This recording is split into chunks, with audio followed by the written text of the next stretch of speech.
right, welcome everyone to Racial Perceptions. This is episode number 5, I believe. My name is Winnie. And I'm Cortessa. Hello. And tonight we're going to be having a conversation about racial identity and what that means for different people. We'll try to share some examples of our own. But if you're watching us live, definitely feel free to comment, ask questions, or, just share your thoughts and your perceptions so we can have so we can have an engaging conversation. So the topic tonight is racial identity, like I said.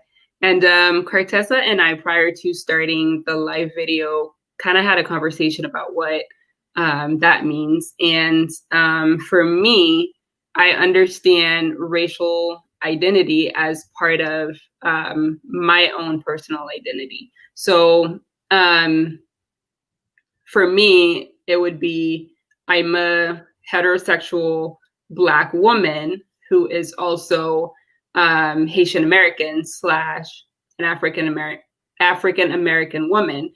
And I have had different conversations with people who kind of feel like, as Haitians or as a Haitian American, like, why would you call yourself an African American as well? And for me, that's pretty simple, because if you look at the countries in the Caribbean, all of our ancestors are from Africa. So for me, that kind of makes sense for me to also see myself as an African American, because if I were to look into my genealogy and, track down my ancestors, I'm pretty sure most of them would be from Africa. So that's kind of how I understand myself when I look at, the racial components, I guess, of who I am. And of course, I don't necessarily feel like me being a Black person, me being a Black woman is all there is to me. There's definitely a lot more to that, but that's a huge part of it, because that's the first thing that somebody sees is my skin color and the way that I look. So that's kind of how I understand it for me. Right.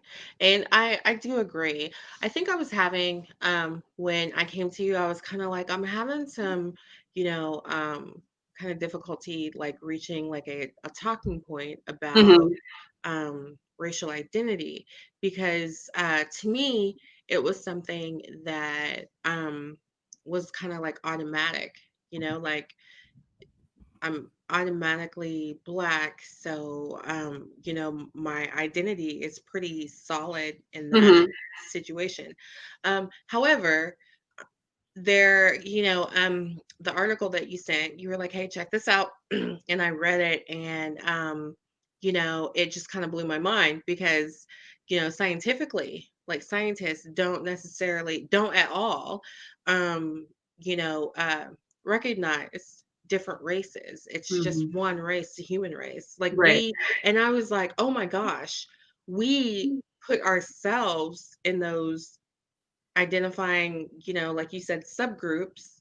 And then from that point, we go even further to discriminate or to oppress certain subgroups, and then to, like, elevate and, allow privileges to the others.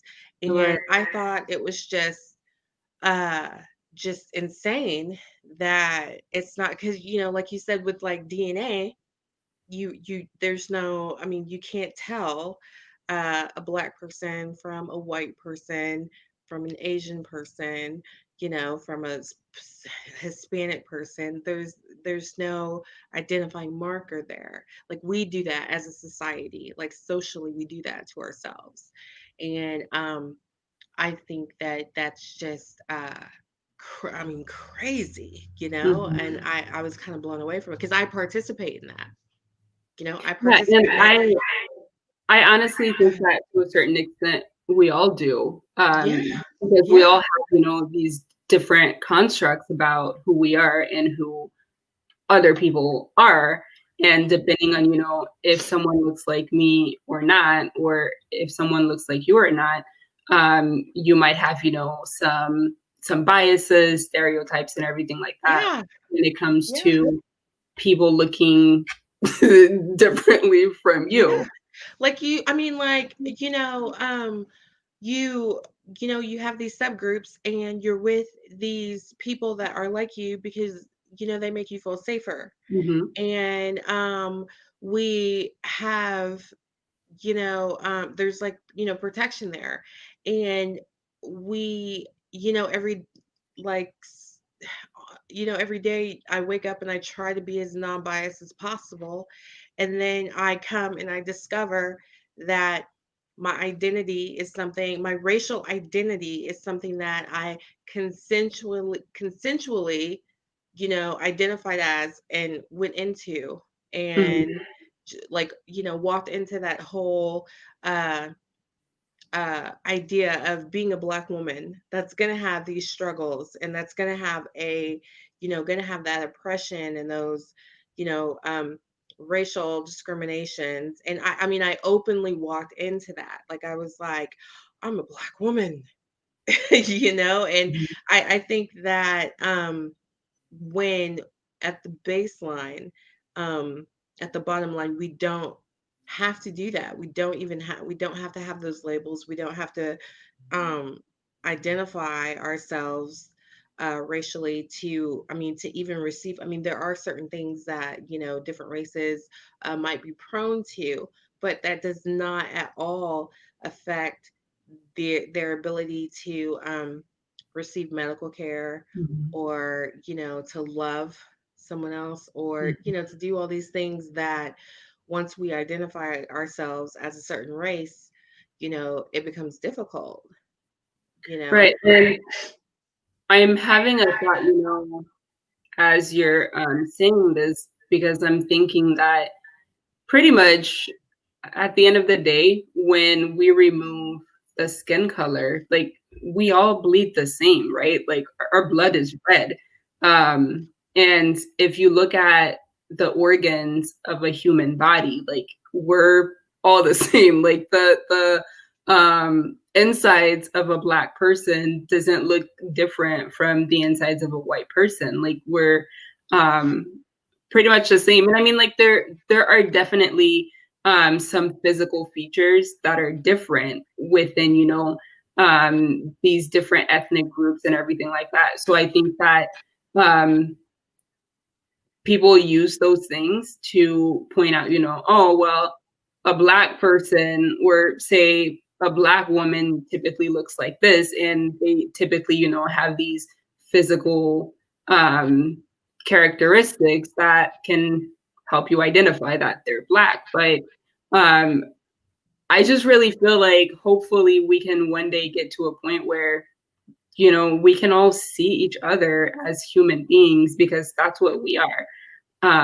So thinking about racial identity again goes back to that point for me where I feel like yes, I'm all these different things. I'm black. I'm a woman.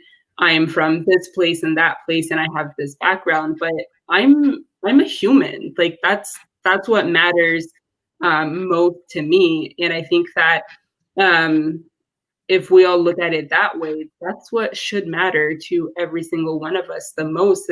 Is the fact that at the end of the day, we're all human beings. Like we're literally the same, even though we're different in terms of experiences, in terms of backgrounds and the places where we grew up in, and the neighborhoods and everything like that. But we're all human. Like, Yeah, we why are. is it so hard for us to accept that we're all human, regardless of what we look like?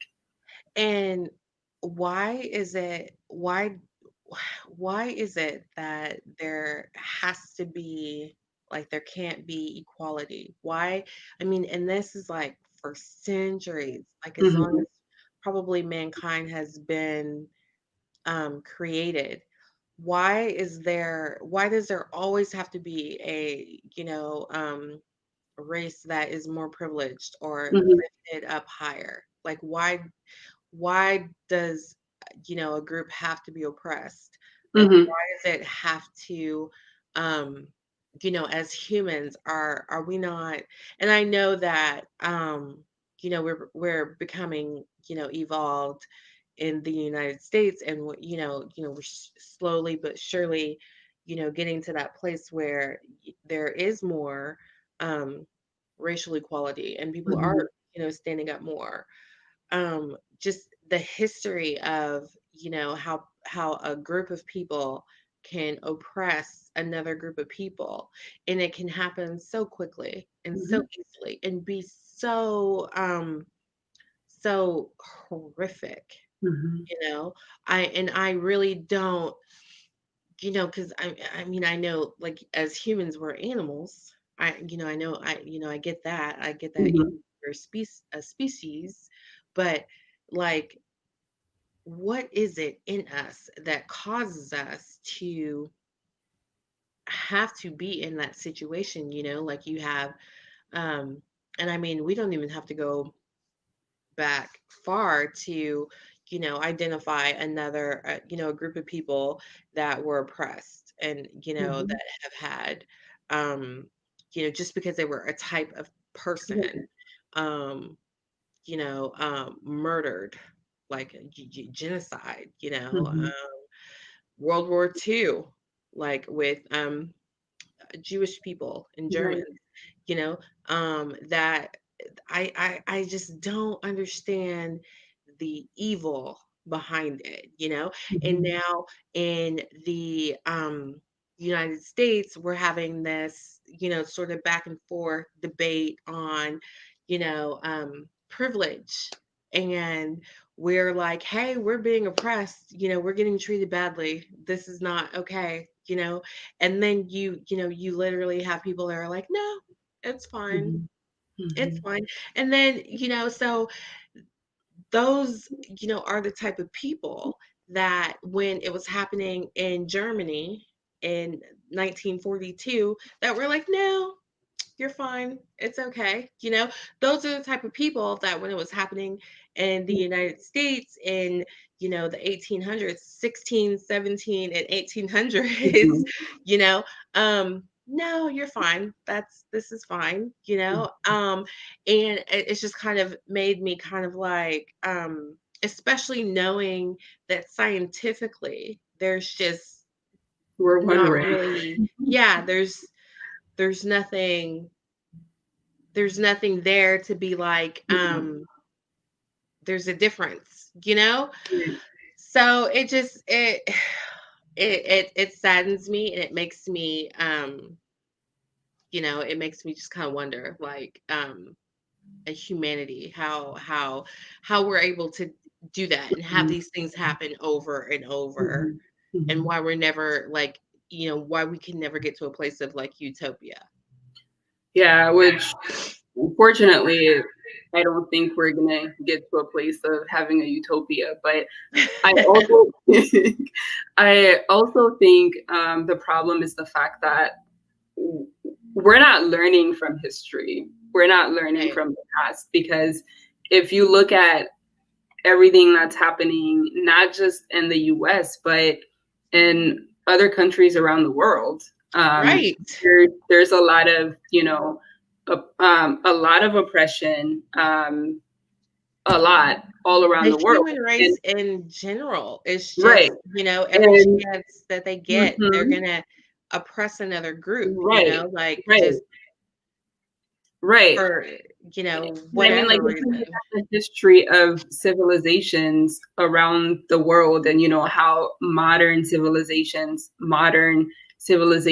came to be, it's all repeated history. It's all, repeated patterns. And um, sometimes I just kind of get to a point where you're kind of like, is this ever going to change? Like, are we ever going to get to the point where some of these things that we keep talking about and some of the things that we keep bringing up are just going to be non-issues?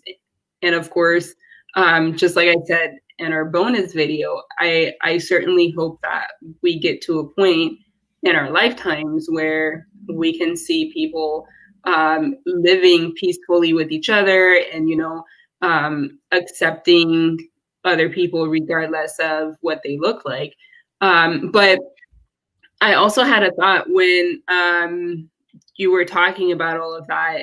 I was thinking, when we look at the different groups, right? The different ethnic groups, and how within certain ethnic groups we see people who are different from us as either superior or inferior. And that kind of leads me to thinking about internalized racism and even, colorism and all of that, Yeah. because I have seen within the Black community a lot of Black people, some of them I might know personally, will try to use products that will lighten their skin. I mean, we know of skin bleaching, and it's a real thing Yeah. that And people it was do. real, I mean, that was really, really popular. Yeah, Um, and it's you really know, this idea that the lighter you look, the more beautiful you are. At the same time, the interesting thing about that is, I've talked with a lot of white friends who are just like, why would Black people do that? Like, why would you want to look lighter? Because for a lot of my white friends that I've talked to, they're like, we go to the sauna so we can get a tan. Like, they're getting tans and everything like that, so they can look, I don't know, so they can darker. look darker. Right. Yeah. So And, they can look darker. we're over here trying to look lighter. Yeah. And it kind of makes me wonder, what's that about? Like, what's that about? And, Yeah. I have to think about the effect and the toll that that has to take on someone's mental health for you to be at a point where, um, you want to look different. You don't want to have the skin. You want your skin to look different, and you want it to change. And some of that, I really think, is due to society and these different, social constructs about race and how we see ourselves and see other people. I mean, Yeah. I don't know. I feel like it's a lot. I remember being a little girl and being like teased a lot Mm, by not by my Black friends, but by the white friends that I had for like my nose and my cheekbones and my really, really big lips. Like I would mhm, get teased all the time. mhm, And as I grew up, I see like commercials for people that are, doing like cosmetic surgeries, to have like big you lips. know, yeah. And I mean that like really, I mean, I was old enough to kind of process that, but that Mhm, really, I mean, I was like, wait a minute, like what does that say? Like what was that? Because I was like internalizing it to be something negative, mhm, you know?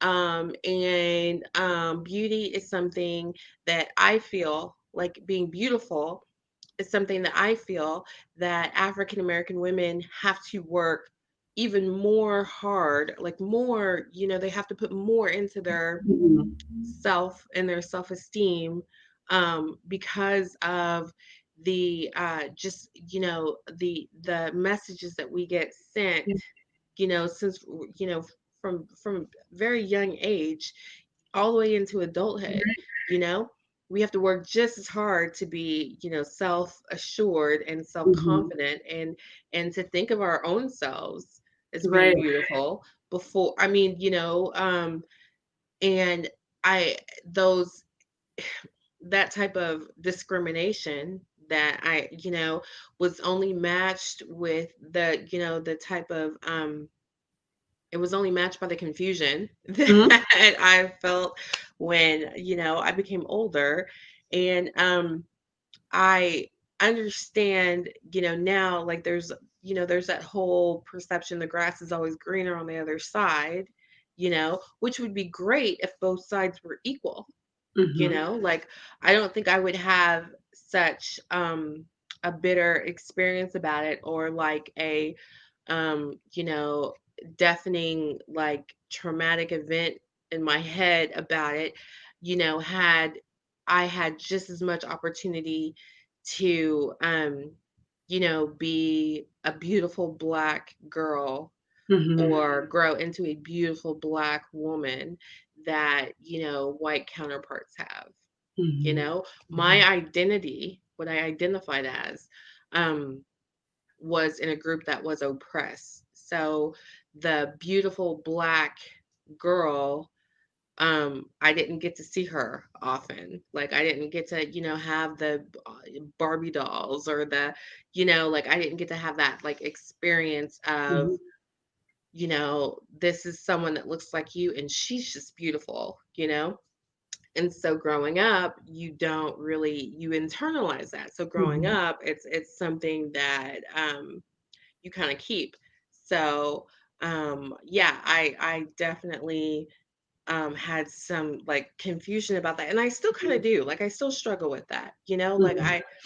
I definitely am all about saying, you're beautiful like you are, and just, go with that, and be confident in who you are and however you want to do whatever.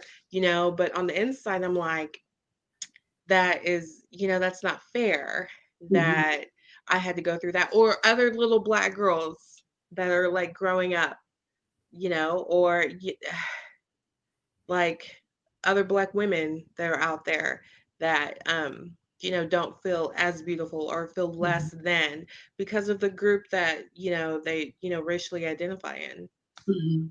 Yeah, and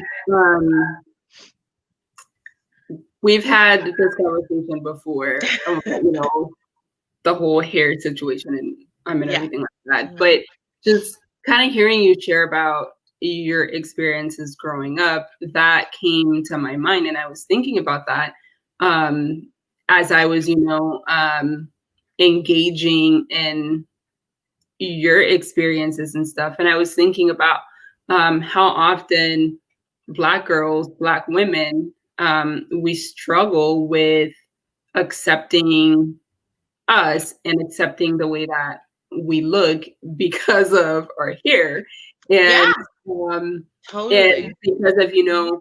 how we have to do so much with our hair to even um present in a professional way, because a lot of the times, the nappy natural hair is not considered professional. So And it's for forced upon us. It's not right. something So for a that lot of little Black girls growing up, they're getting relaxers, early on. And as they grow up, in their teen years as an adult Black woman, we're having to change our hair, like our hairstyles a lot with weave, extensions, pressing them, relaxing and everything like that. And doing um, curly, doing straight, doing yeah, sew-ins, doing, I mean, yeah, like like all these different glue, things. And like, yeah.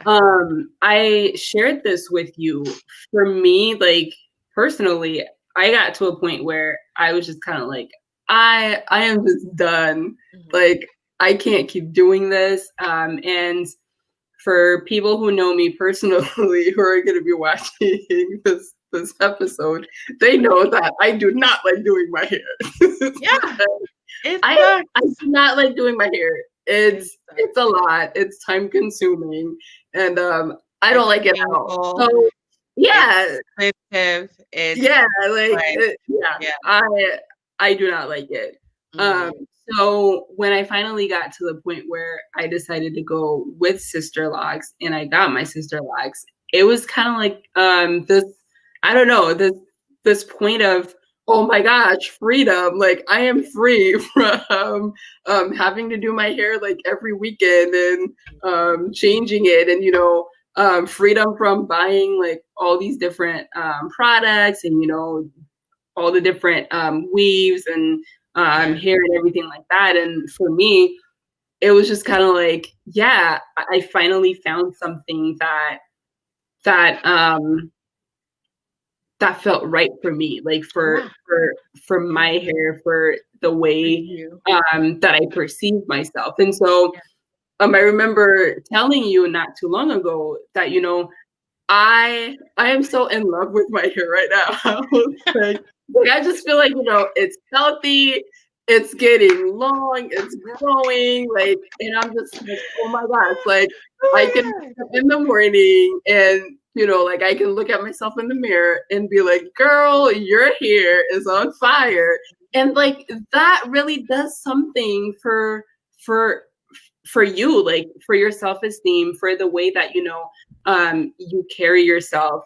And I know that this is not the case for just Black women. I know a lot of white and brown women as well who feel like their hair, the way that they look and everything like that, like is a huge part of who they are. So I want to say that to a certain extent, again going back to the human experience as women, I think that there's a lot of that's just human nature. Like we're Yeah. women, and we have like these pieces of ourselves, like these parts of ourselves that are connected to different things. So I want to point that out, like that's part of the human experience. And at the same time, for Black women who struggle again, like with the perils of having to do your hair all the time, like I also get that. So I don't know, that's kind of part of like my Yeah. I guess Yeah. racial identity crisis that I had a few years ago. Yeah. And I totally feel that. Like when you told me you were like, "Yo, I'm just fed up." And I was just like, "Girl, I'm I'm there. Like I get what you're saying." It I mean, okay, so I changed my mind a lot and I like, different options and stuff like that. I mean, that is basically the only reason that because I would love to have locks. I think that they're You beautiful. I think that they're you can do that amazing. with Sister Locks. So this is me kind of, like pitching Sister Locks to you. Like Okay. they're actually small enough that if I wanted to braid them down and like sew weave into them or something, that I could do that.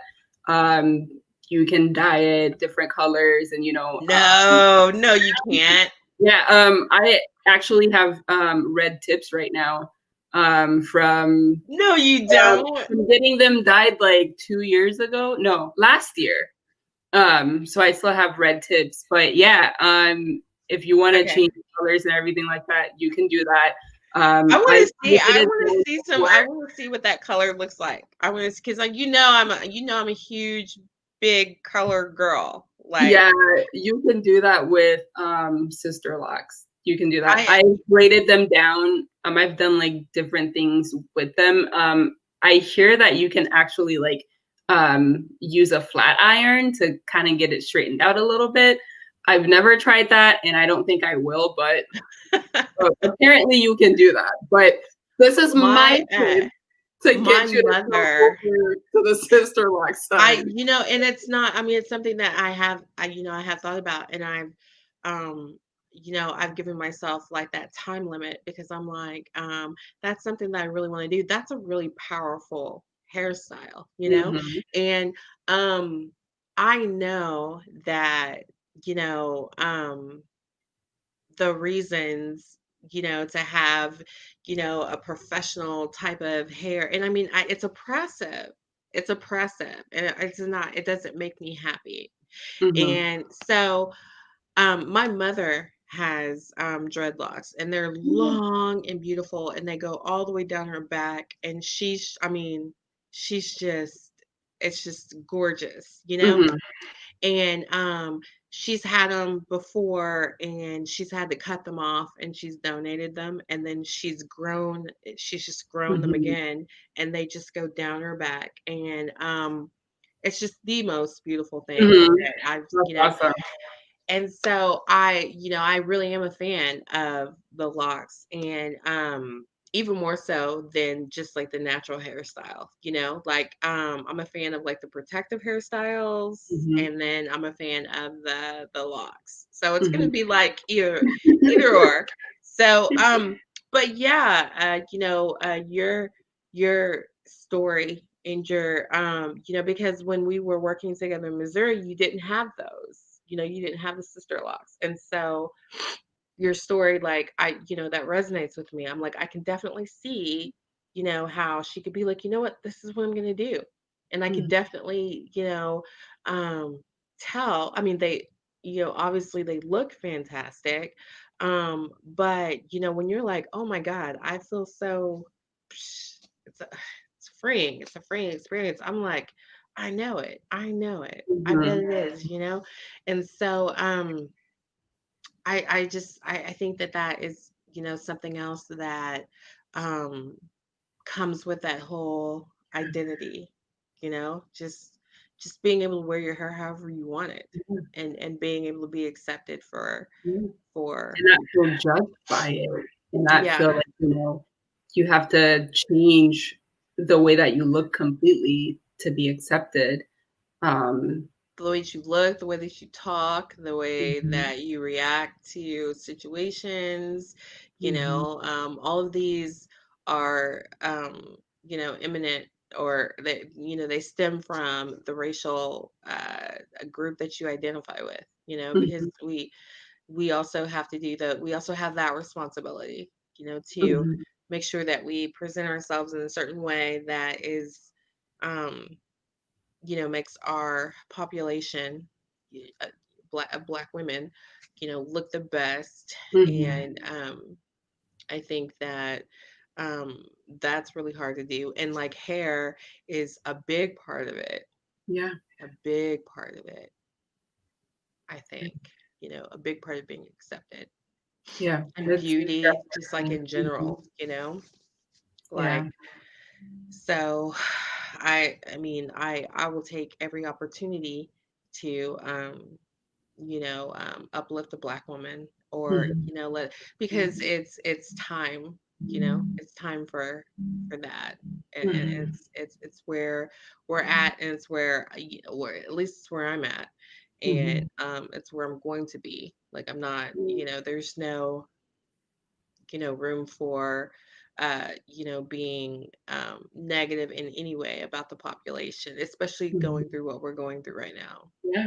Yeah, and that leads me to the point about, the different quote unquote shades of black, like the different shades of blackness within the black community.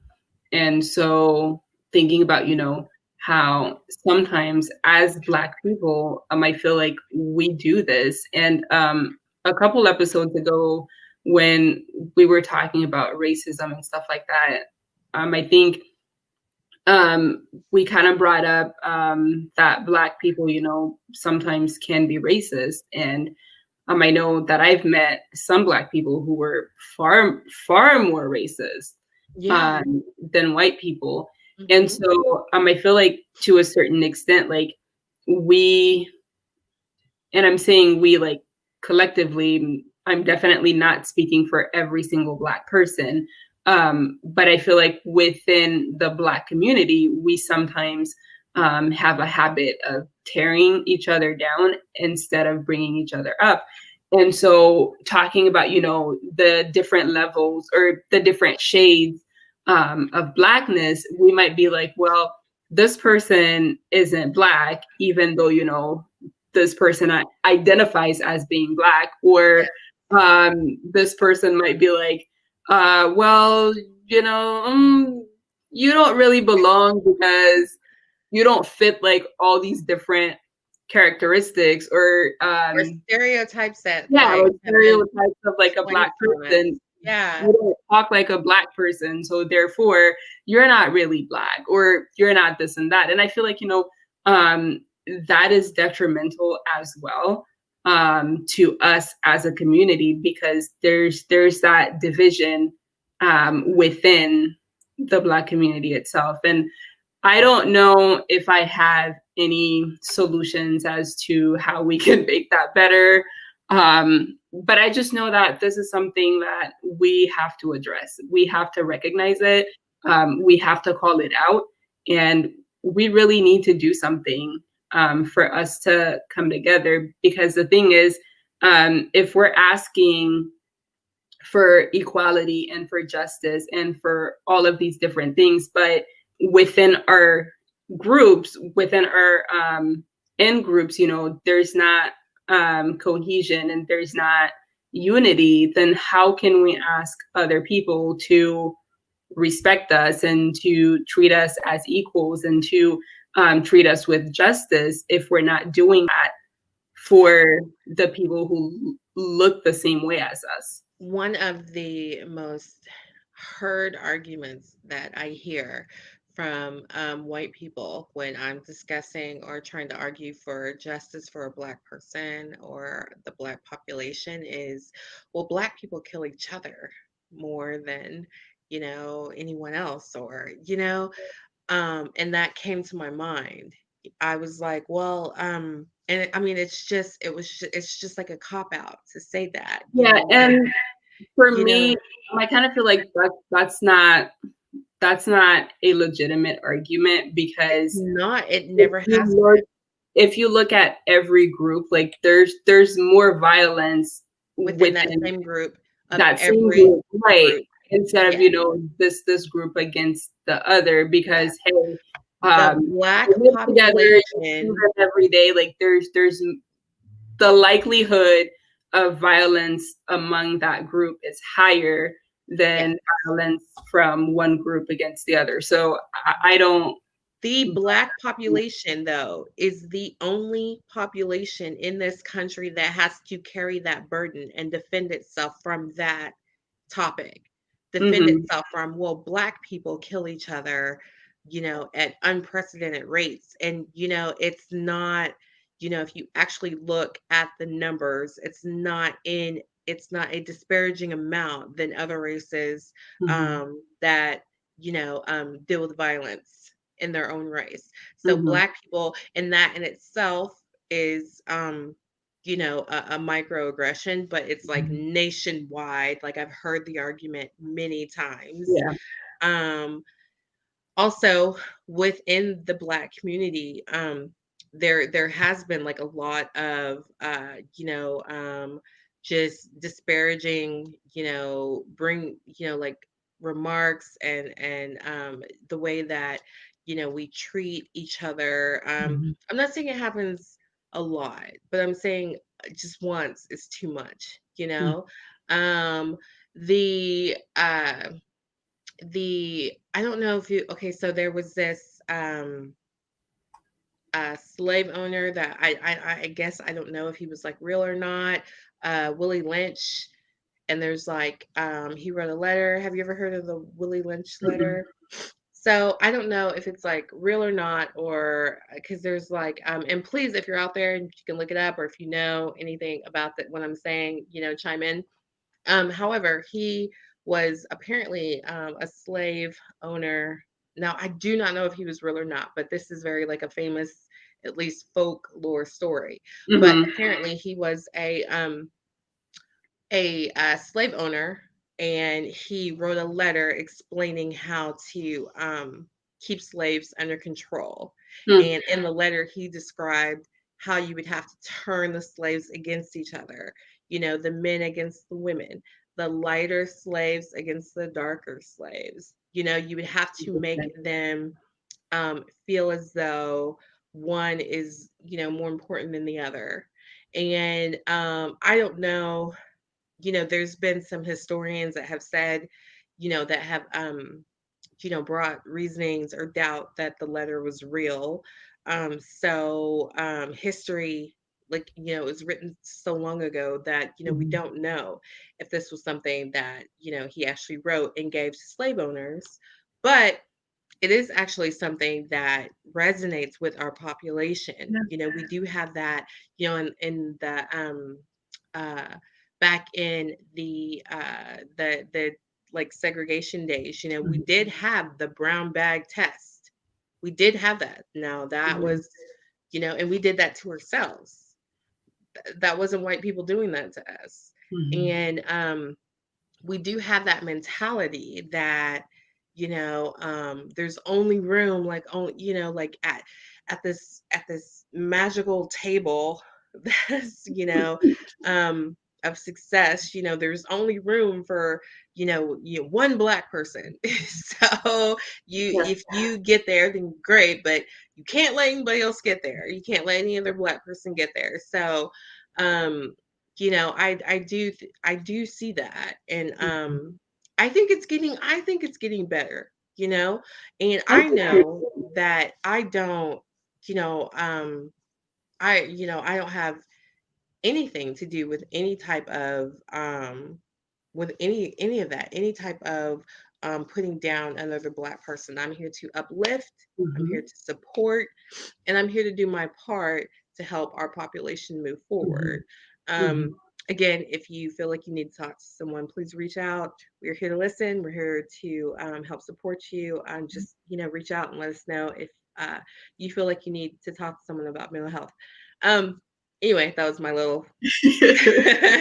So, but I think that it's getting better, and I think that the community is coming together, especially when we have to, like during when President Obama was running for president, there was like a lot. The African American community came together a lot, and if we want change, if we want to be heard, that's something that tearing down one another isn't something that's going to help us. No, We have to uplift. We have to accept. We have to, give love and unconditional regard. We just have to. There's no room for anything else. Yeah, and it definitely starts with us on the community level, at the community level, at the individual level. It starts with us. It starts with addressing our own biases, our own whatever that's standing in the way of unity, of us coming together. Because I really think that that's important, and that's how we're gonna figure out a path forward for us to make changes, within our own communities first, within ourselves first, and then moving on with that. So that being said, this was our episode on racial identity. Thank you all for watching, for taking the time. Thank you all for watching. Thanks, Cartessa, for sharing your experience with us. I really felt like it was powerful to hear that you had that struggle, which I think a lot of young Black girls and young Black boys too are having that experience and that difficulty. So again, if you're watching this, if you feel like you need to talk to someone, there's help available. So it's okay for you to feel like you need help. It's okay to reach out to talk to someone, because the truth is we all do. We all need help. Yes, Black mental health matters. Yeah, we all need help. So this was our episode for tonight. Oh, I forgot to say, we started a group, Racial Perceptions. It's a public group. It's open to anyone. So feel free to come and join us to continue. We're super excited about it. And we want everyone to come. And we've already had some pretty good topics so far. And so we'd love for you guys to come and join the group and just kind of put your input out there. So we'll see you at the page. Yep. And we'll continue the conversations in the Racial Perceptions group. So thank you, everyone. And thanks, Cartessa. Oh, I almost forgot. Next week, we're taking a break. We will not have a live session, but we'll be back the following week. We'll remind you all. But thank you and bye. Bye.